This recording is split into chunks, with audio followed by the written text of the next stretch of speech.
തീക്കോയി ഫൊറോന SMYM ആഭിമുഖ്യത്തിൽ Vellikulam SMYM യൂണിറ്റിന്റെ സഹകരണത്തോടെ വെള്ളിക്കുളം ഇടവകയിൽ ലഹരി വിരുദ്ധ സന്ദേശവുമായി ഫ്ലാഷ് മോബ് സംഘടിപ്പിച്ചു. വികാരി ഫാദർ സ്കറിയ ബേക്കത്താനം ഫ്ലാഷ് മോബ് ഉദ്ഘാടനം ചെയ്തു. അലൻ ജേക്കബ് കണിയാക്കണ്ടത്തിൽ അധ്യക്ഷനായിരുന്നു. സിസ്റ്റർ മെറ്റി ജോസ് ആമുഖ പ്രഭാഷണം നടത്തി. തീക്കോയി ഫൊറോന പള്ളി അസിസ്റ്റന്റ് വികാരി ഫാദർ ടോം വാഴിയിൽ ലഹരി വിരുദ്ധ സന്ദേശം നൽകി.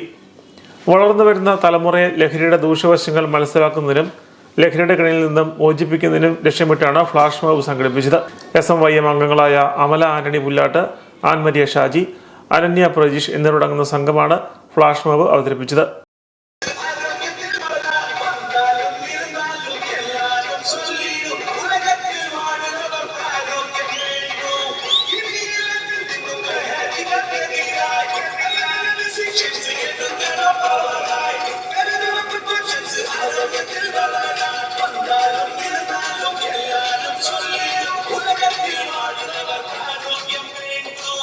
സ്റ്റെഫിൻ നെല്ലിയക്കുന്നേൽ, ജസ്മിൻ വാഴിയിൽ, പ്രവീൺ വട്ടോത്ത്, റിയ തെരേസ് മന്നാത്ത്, മേൽബി ബിബിൻ ഇളന്തുരുത്തിയിൽ തുടങ്ങിയവർ പരിപാടികൾക്ക് നേതൃത്വം നൽകി.